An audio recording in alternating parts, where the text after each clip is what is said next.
Hello everyone, welcome again to Group TV. This is Tima Dean. Welcome everyone to Group TV. I am Tima Dean, your interviewer for today. Welcome ladies and gentlemen, Grip TV. I'm your host, Warren Davis. Welcome ladies and gentlemen to another segment of Grip TV. I'm your host, Warren Davis. So at this point, and I am because glad to have you here.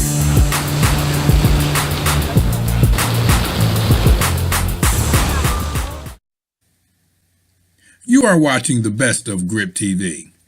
The people you're about to see, we have already interviewed as guests on our show. We asked them the question, when did you begin using drugs and alcohol, and when did you realize you had a problem during their interviews? This question stuck out to us because the answers seem to have a pattern of starting early drug and alcohol use as children. Here are their answers and their stories.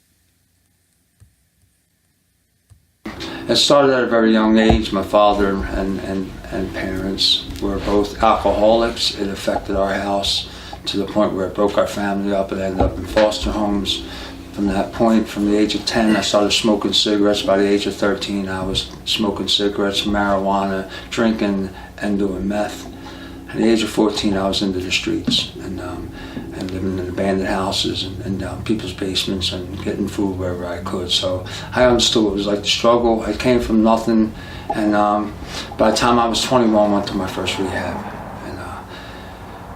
From there, I put this Band-Aid on, this mask, and I was able to put a little bit back together in my life and start building things. Now, I put about 6 months into AA, and that helped me a little bit, but I wasn't willing to surrender to that God thing. That God thing was always an issue for me, because if God was real, then how did all these things happen in my life? I've always asked people, and nobody could really give me the right answer. So I went throughout life falling and getting up, and this alcoholic bought a bar with a partner, my cousin, and I owned the bar business for a while, and that didn't work out. That fell because, and then I opened up a steak and seafood shop in Center City, and that fell apart. And I was always a good worker, so I cut meat for 27 years in different places. Started with Colonial Village and then ShopRite for 7 years, and now I'm currently with Acme, and I've been with them for about 9 years now. And, so I was always able to work and keep things together. And I never, from a childhood, lows and everything, I kind of held things together throughout my life, and then cancer took over. There was a point in my life where I had hurt somebody in around 2007. I ended up in jail. That's another thing I didn't mention. In and out of jail is because of alcohol and drugs, and selling drugs and robbing houses and hurting people. You know what I mean? Just hurting people, because hurt people hurt people. Right. That's what we do. And I came to surrender after the cancer because from 2008, they took part of my tongue, cut my throat, and then in 2009 they took another part of my tongue and cut more of my throat, crossing down, and then in 2010 it was for real. It was they took half my tongue and they cut my throat across, down, and into my shoulder. And when I woke up from that, I was in shock. Like I couldn't speak, and my tongue was cauterized, and I was at this low in my life where I thought I was dying.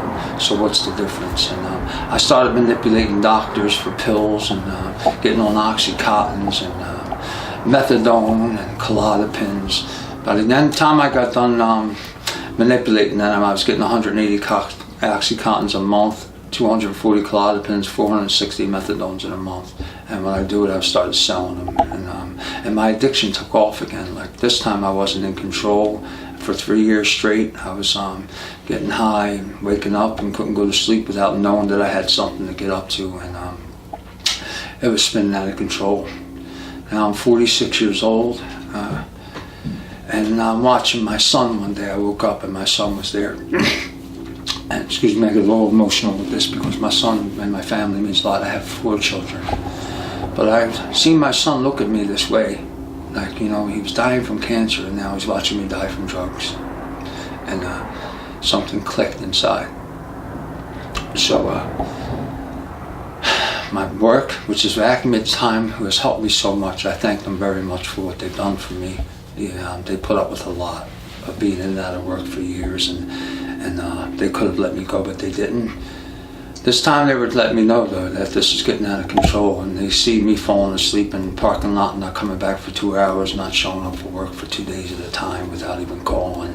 And now it was getting to the point where they weren't going to put up with it any longer, and I needed to come to some kind of surrender, where I was going to lose my job and health insurance for my kids, and finally that job issue was not there any longer. Like, that's that one thing that I had control of throughout my addiction. I was about to lose everything, and I called my union, and that Friday Charlie Rankin told me that he was going to release me from our schedule, and the union, this was 2 weeks later, contacted me on the same day and said, "We have a place for you at Malvern. Are you willing to go?" Really, if we go back to my younger days as even a young teenager, is really where it all started for me.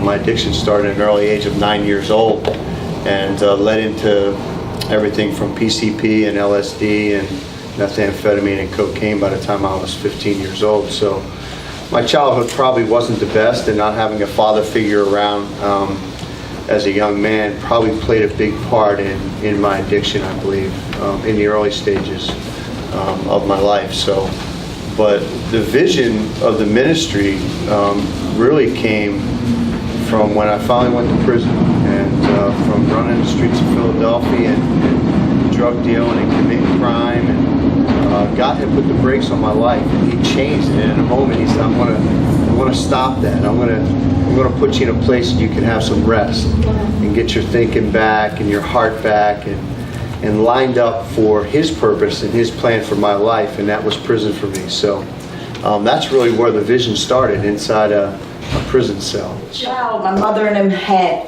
house parties all the time, and the beer keg used to be in the bathroom, and we would drink out the beer keg, the kids, and we would drink out of drinks, and we would dance around, and everybody thought that was cute and fun, back then, to put some liquor on your gums or something as a child was nothing, to give a child a drink or two was nothing, they thought it was fun and, funny because we did whatever we did, So the alcohol really played a part when I was really, really young. It wasn't like an everyday thing, but it was basically on the weekends we would get drunk. But no one really knew that we were getting drunk because the stuff was upstairs, and that's where we used to stay as kids.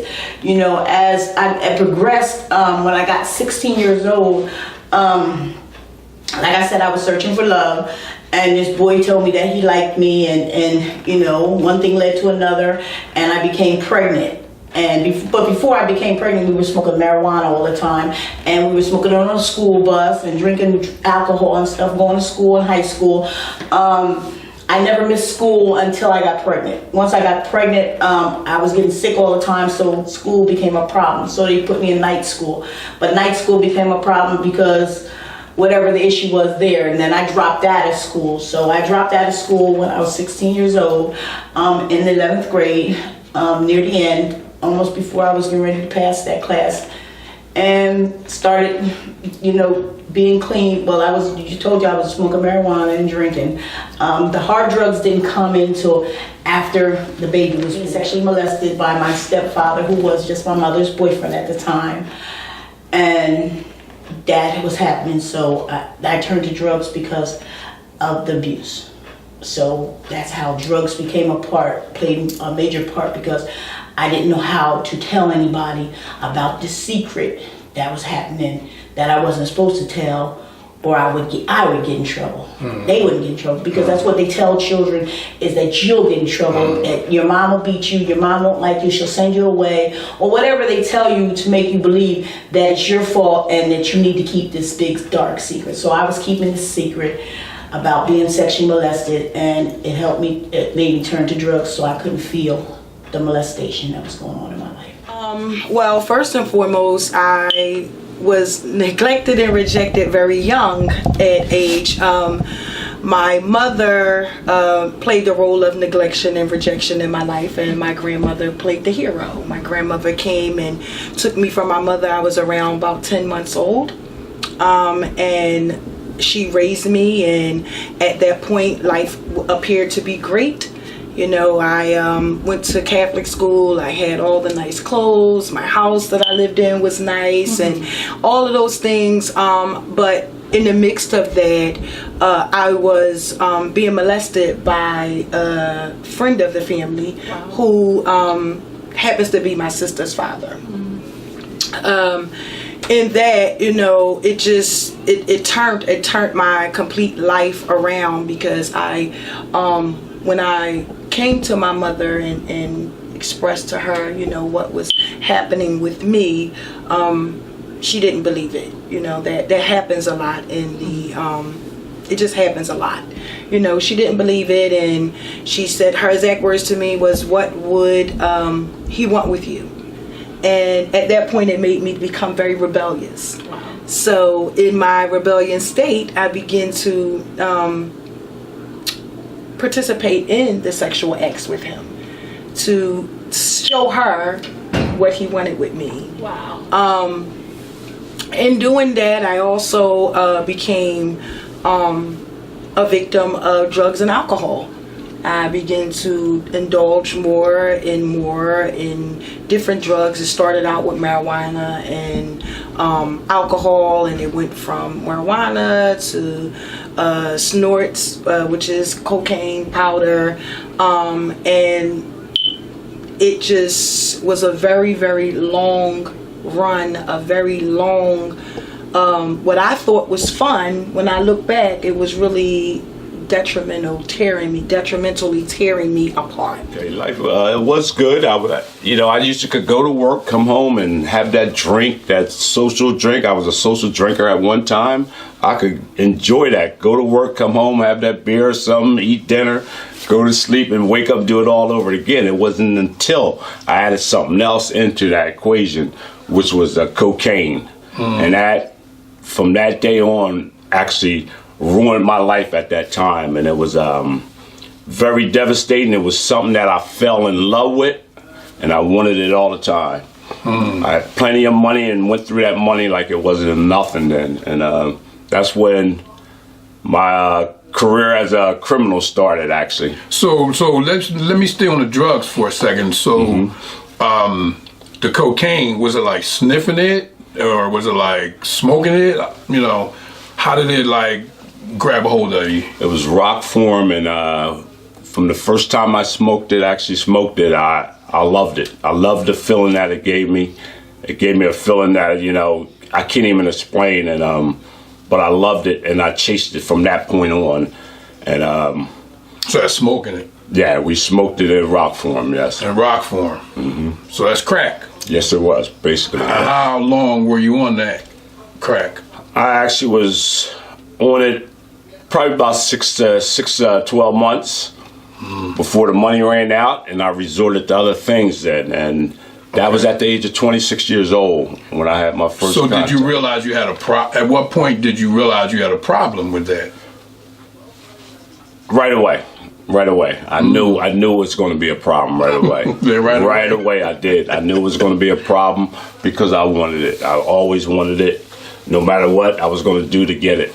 And I hid it, I masked it for a long time, and when that money ran out, that's when I started resorting to other things. You know, if you don't have the money, you're going to find a way to, you know, get what you want. Yeah, crack is pretty powerful. You know, about 16 years old, I started hanging around with guys. Again, like I said, it took me a long time before I even started drinking. And, you know, the peer pressure. Go ahead on and take a drink. Look, I hung around with some pretty good guys, you know, but everybody was drinking, drugging, and I didn't realize the extent of how the problem was. It took a while for me to figure that out. And I did subsequently start drinking. I remember the first time I wanted to take a drink, I wanted to go to town hall, man. I had on my silk and wool pants, my high boy shirt, my pop tube Stacy. I was clean as new money. And me and my friend bought a fifth of Bourbon Supreme, man. We drank down that bourbon. Needless to say, I never made it to the town hall. They took me home and laid me down in the middle of my vestibule. My mother said I came in, I was laid there. I spit up on myself all night long. Wow. Then got up and went and played football. And I played semi-pro football. She wanted to know, how did you do it? It was the resilience. I was young enough to get up and deal with it then. I was trying to stop the gang war because we had a lot of turbulent stuff with gang warring back in that time, and believe it or not, a guy said something derogatory to me, and I said, well, look, I ain't gang warring no more. He said, well, F you anyway. So, like, I went to step to him, and I got shot 8 times. Wow. I shot 8 times, right? Wow. Went to the hospital, recovered, came on up out of there. This was about at 16, 17 years old. After a while, I was getting into difficulties, going to the parties, getting into fights and stuff that I went in the Army at 17. Wow. Went in the Army at 17. I wound up spending 25 months in Vietnam. I was exposed to drugs and alcohol in Vietnam. Got strung out on heroin. And I was in and out of Vietnam for 25 months before I turned 21 years old. They were cheap and they were in abundance. I mean, it's, here it is. At 18 years old, I could go to the PX and get me 3 cases of beer, and they didn't sell little bottles of liquor. They sold quarts of Granddad, man, for $1.60. Wow. Okay. And I guess Uncle Sam wanted to keep us oblivious to what the hell was going on. Okay. Wow, man. And we took advantage of it. We're naive, you know what I'm saying? And through that period of human development, sometimes what you're doing at that period of your life is going to dictate how you're going to live the rest of it. Wow. Exposed to significant violence, Right. trauma. Right. At such a young age, man. And then, when I got back home, the first thing my mother said to me when she picked me up at the Philadelphia International Airport, I went to hug her. She almost jumped out the top of the car. And she said, what did they do to you? It all began for me, I would say, during my 9th year of school. I would have to say that although I did not necessarily begin dabbling with drugs and or alcohol during that time personally, I was impacted by the community that I was raised in during that time nonetheless, because that's where it begins. Addiction begins long before actually consuming a substance. Yeah. And so for me, it was the peer pressure, my father drinking at home. Now I'm a little older. I'm no longer as innocent as it was the case once before when I was younger. And then I got a lot of friends in the community who were smoking marijuana, who were drinking themselves. And now I'm running around with some of these guys in school. And now you have this passion flaring up as a young person. You're drawn toward the opposite sex, obviously, and you want to feel cool. So everybody was drinking, everybody was smoking. So by the end of my 9th year in school, beginning of my 10th year, I started dabbling in drinking just a little bit. I wasn't too fanatical with drinking. It just wasn't my thing, but I enjoyed smoking marijuana. And by the tail end of my 9th year, my 10th year, beginning of my 10th year, I started dabbling in a lot of marijuana, and that really got really bad for me. That's when it started. Have mercy. That happened. I would say, maybe 4 years later. So we're talking about a lot of time messing with this stuff. A lot of ups and downs, a lot of troubles, beginning with the loss of my education, because I got kicked off the football team in high school, and then I got expelled shortly thereafter because I wasn't making the grades.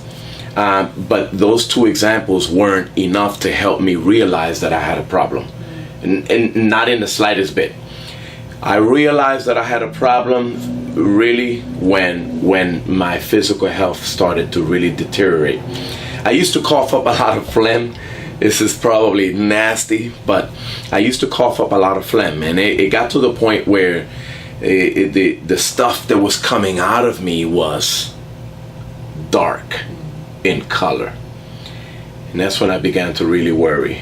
There was never any blood present or anything like that, but I was coughing up black mucus, and I realized then that I had a problem, at least in terms of my physical well-being, because I was aspiring to become an athlete. So that was affecting my physical life. It wasn't a moral reality yet.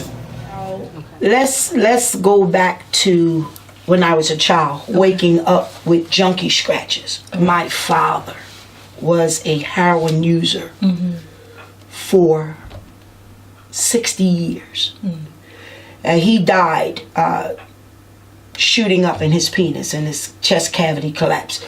But me going through, they would say they were junkie scratches. It was already in my system. My father was a user. I got to the age of, and let me not leave this out, alcohol was always around the house. Okay. Mother had a speakeasy. Mother made it the best way she could. She fed us. She kept roof over our head, kept the lights on, kept the gas on, and mother would sell alcohol. And in cleaning up, you know, the little sipping of the Schaefer, the Millers, and drinking what was left in the glasses and things like that. So it started young, but it progressed as I got older. Smoking marijuana in high school, my mother allowed us to smoke marijuana. I wasn't a cigarette smoker. My sisters and them, they smoked cigarettes, but my mother would allow us to do things in the house to keep us safe. At least that's what she thought. And at the age of 18, you know, smoking marijuana, drinking beer, drinking brown liquor, things like that. But the addiction didn't take off until my early 20s. My early 20s. My addiction really hit the roof, where I was introduced to cocaine by my first love, my boyfriend. High school sweetheart. He introduced me to cocaine. To cocaine. Yes. So was that the main addiction for you, cocaine, or? Yes. Cocaine. Yes, it was. Was the main drug? It was my choice of drugs. After the heartbreak, and I think we were involved for about 4 years, and then after the heartbreak, 18, 19, 20, 21, 22, my addiction took off, and it became a downward spiral. I had thoughts of suicide early, heartbroken, and because I thought nobody loved me, and he didn't want me anymore, I began to, my drug addiction progressed from just snorting cocaine to putting it in cigarettes, to putting the cocaine into marijuana. The disease of addiction progresses. And that was my stage. Yes. My family owned bars and speakeasies and juke joints and things of that. So I grew up in an environment of bars and partying, and that's the lifestyle that I wanted to participate in. I loved my father. I adored my father, who was a chronic alcoholic. And it was my father that first introduced me to marijuana when I was 15.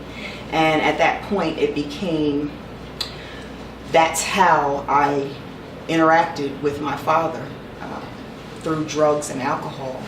That's how our relationship was established, and I compromised myself at a young age to have that relationship with my father. I've experimented with quite a few drugs, alcohol, marijuana, cocaine, crack cocaine, ecstasy, and eventually prescription medication. Was really the downfall. I was in a terrible car accident, and that car accident changed my life, because after I had my children, after the partying years of being a teenager and becoming a mother and having 5 children and one with a disability of Down syndrome, I turned my heart to the Lord and was very active in ministry. My family was very active in ministry. We were ministry leaders, teaching Bible studies and working with the youth. And it was great. We had a fire and a zeal for God that was absolutely just contagious. It was contagious. And at that point, I was in an automobile accident. And that automobile accident introduced me to prescription pain medicine. And the prescription pain medicine tore my life apart. But it was the prescription medication when I got in that car accident that it tore my life apart. I was I would say for a period of about 4 years, I probably overdosed about 12 times. My family had to find me on the floor. My husband and my son found me on the floor, and they turned me over, and I was blue and green. All of my bodily fluids had spilled on the floor, and I was going to die. I was going to die, and this is what my family were witnessing. This is what my family had become adjusted to. It was normalized. The dysfunction became functionable, and it was very, very sad. And I knew that when my husband and I were fighting, I knew that I had needed help, and I had people that would suggest, Rhonda, why don't you go away? And I just felt like I could do this on my own. I just felt like this is prescription medicine, you know, this it's prescribed. And then I was in another car accident that was worse than the first accident, and I was prescribed even more medication. And I kind of just felt in such despair that this was my lot, that this medication would take me away from this earth. It would take me away from my family. I think around age 14 is when I first started to like experiment with reefer, you know, marijuana, weed, whatever they call it today. But back then we called it weed. Okay. You know, and so I was with a group of friends, maybe 4 or 5 of us. And back then, back in the day, you could buy like $5 worth. Okay. Like these brown manila envelopes. And you can go to the store and get some, you know, rolling paper or whatever. And we would put our lunch money together that we saved from school, like $1.25 each. And we didn't buy our lunch, so we put that money together, and we would buy a bag of that weed and roll up joints and stuff and start smoking that. And then that led to other things. I thought I would smoke. It was recreational. I would just laugh. And then after a while, I guess, couldn't stop smoking it. Just wanted to keep smoking it and stuff. Then also around that same age, I joined the gang.